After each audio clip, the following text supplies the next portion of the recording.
दोस्तों, आपने 7 चिरंजीवी तो सुने ही होंगे, यानी 7 अमर लोग। उन 7 चिरंजीवियों के नाम हैं अश्वत्थामा, बलि, व्यास, हनुमान, विभीषण, कृपाचार्य और परशुराम। इन चिरंजीवियों के बारे में कहा जाता है ये दिव्य शक्तियों से संपन्न हैं और ये आज भी पृथ्वी पर मौजूद हैं। तो इन चिरंजीवियों में लंकापति रावण के भाई विभीषण महाराज का भी नाम है। विभीषण आखिर कौन है और अगर वह जिंदा है तो कहाँ है? दोस्तों, आज की वीडियो में हम यही जानेंगे। दोस्तों, विभीषण रावण के छोटे भाई थे। जब रावण सीता माता का हरण करके ले गया तब विभीषण ने रावण को समझाने की बहुत कोशिश की थी कि भगवान श्री राम विष्णु का अवतार है और माता सीता स्वयं जगदम्बा है। माता सीता को लौटा दो, नहीं तो पूरे राक्षस जाति का पृथ्वी से विनाश हो जाएगा। परंतु रावण नहीं माना तो विभीषण श्री राम के पास चले गए और श्री राम को लंकापति रावण का वध करने में सहायता करने का वचन दिया और विभीषण जी की मदद से ही रावण का वध संभव हो पाया था। भगवान श्री राम के परम भक्त विभीषण जी को खुद श्री राम ने चिरंजीवी होने का वरदान दिया था। दोस्तों, अब सवाल यह आता है कि विभीषण जी रहते कहाँ हैं और आज तक वह जीवित कैसे हैं? रामायण की कथा के अनुसार जब रावण माता सीता का हरण कर लंका ले आया तो उसने माता सीता को अशोक वाटिका में रखा था। अशोक वाटिका में उस समय माता सीता की एकमात्र सखी विभीषण की पुत्री त्रिजटा थी, जो रावण के अशोक वाटिका की प्रमुख पहरेदार थी। त्रिजटा ही माता सीता को युद्ध के परिणामों को बताया करती थी। दोस्तों, विभीषण जी एक राक्षस कुल के होने के बावजूद भी भगवान नारायण के परम भक्त थे, इसलिए उनकी पुत्री त्रिजटा भी भगवान नारायण की भक्त थी। इसीलिए उसने माता सीता का पूरा ख्याल रखा था।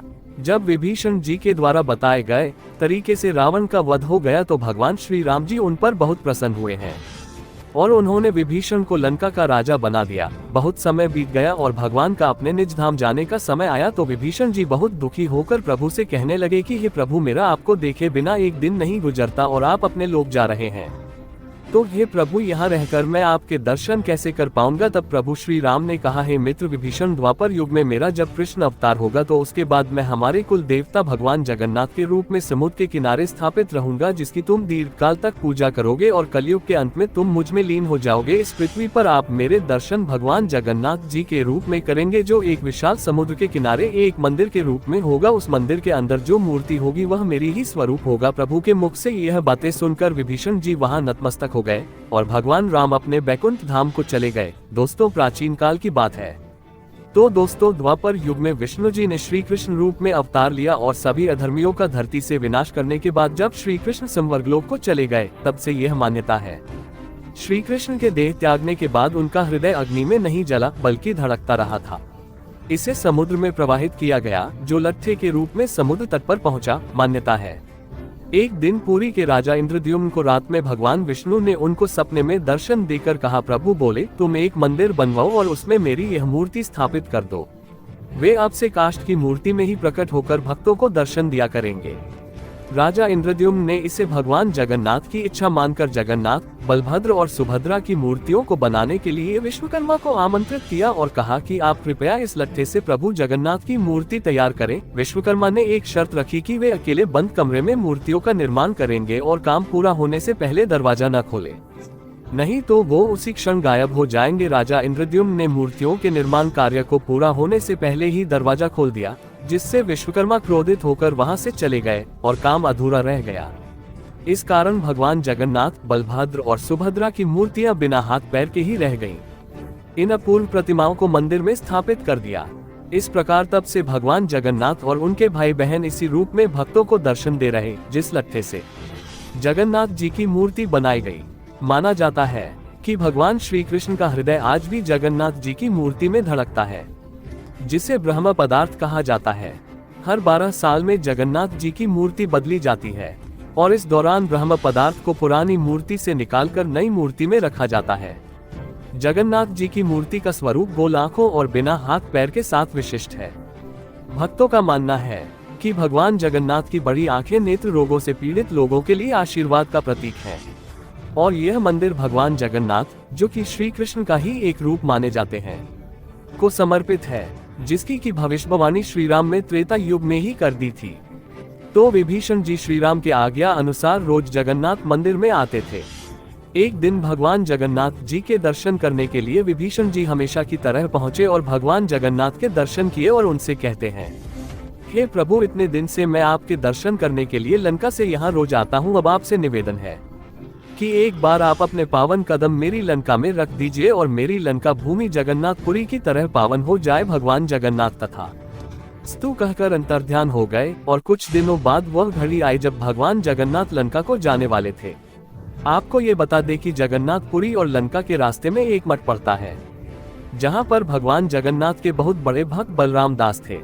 और तब भगवान जगन्नाथ ने सोचा कि मैं बलराम दास को भी दर्शन देता चलूं। भगवान जगन्नाथ बलराम दास को दर्शन देने उसके मठ में पहुंचे। भगवान जगन्नाथ को अपने मठ में आए हुए देखकर बलराम दास भाव विभोर हो गए और उनके सामने नतमस्तक हो गए। भगवान जगन्नाथ ने बताया कि मैं विभीषण जी को दर्शन देने के लिए लंका जा रहा हूँ। तब बलराम दास ने प्रार्थना की कि हे प्रभु, आप अपने साथ मुझे भी लंका ले, और भगवान जगन्नाथ ने सहमति दे दी। तब जाने से पहले भगवान जगन्नाथ बलराम दास को एक सुराही जैसा मटका दिया जो सोने का था, और कहा जब वापस आऊंगा तब आप यह मटका मुझे दे देना, क्योंकि मैं इसे जगन्नाथपुर से लाया हूं और इससे वापस मंदिर में पहुंचना बहुत जरूरी है।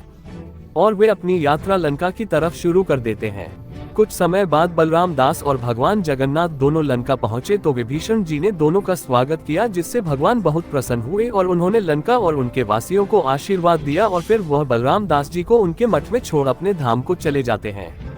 बाद में बलराम दास जी को याद आता है कि मटका वहीं रह गया है। इधर जगन्नाथपुरी के मंदिर में हाहाकार मच गया था। लोग आपस में बात कर रहे थे कि भगवान जगन्नाथ की मूर्ति के बगल का मटका कैसे गायब हो गया। उस समय जगन्नाथपुरी के राजा प्रताप रुद्र जी के पास जब ये खबर पहुंची तब प्रताप रुद्र ने सोचा कि भगवान जगन्नाथ जी का मटका किसी चोर ने चुरा लिया है। जब इस बात को बलराम दास जी ने सुना तो उन्हें यकीन हो गया कि यह मटका भगवान जगन्नाथ दादाजी का ही है। तब वह भागते हुए जगन्नाथपुरी पहुंचे और महाराजा प्रताप रुद्र के पास पहुंचकर उन्होंने कहा कि यह मटका मुझे स्वयं भगवान ने दिया था। लेकिन प्रताप रुद्र को इस बात पर विश्वास नहीं हो रहा था। उन्होंने बलराम दास को चोर समझ लिया और उन पर चोरी का आरोप लगा दिया। जब बलराम दास जी पर चोरी का आरोप लगा तो वह रोने लगे और रोते हुए राजा को बताया कि विभीषण जी ने उनके लिए मोतियों की माला बनाई थी। इस बात की सच्चाई जानने के लिए राजा जब भगवान जगन्नाथ जी के मंदिर में पहुंचे तो उन्होंने देखा कि भगवान जगन्नाथ के गले में सचमुच वह माला टंगी हुई थी। जो बलराम दास ने बताया था वह आखिरकार सच था। राजा ने बलराम दास जी से क्षमा मांगी और कहा, मुझसे बहुत बड़ी गलती हो गई कि भगवान जगन्नाथ के इतने बड़े भक्त पर मैंने ऐसा आरोप लगाया। बलराम दास जी ने उन्हें क्षमा कर दिया और बलराम दास जी ने राजा को ये भी बताया कि विभीषण यहाँ रोज सबसे पहले आकर भगवान जगन्नाथ जी की पूजा करते हैं, वह भी मंदिर के पट खुलने से पहले, क्योंकि भगवान राम ने उन्हें यह वरदान दिया था कि सबसे पहले मेरे दर्शन विभीषण जी ही करेंगे। विभीषण जी को कोई भी अपनी खुली आंखों से नहीं देख सकता है। भगवान श्री राम के वरदान के प्रभाव से उनका शरीर दिव्य हो चुका है। उन्हें देखने के लिए हमारे पास दिव्य दृष्टि होनी चाहिए। दोस्तों, इस पौराणिक कथा से यह पता चलता है कि विभीषण जी आज भी इस पृथ्वी पर जीवित है। भगवान श्री राम के आशीर्वाद के अनुसार वह लंका में रह रहे हैं और उन्हें कोई देख नहीं सकता है। तो दोस्तों, ये थी आज की वीडियो। उम्मीद है कि यह पौराणिक कथा आपको पसंद आई होगी।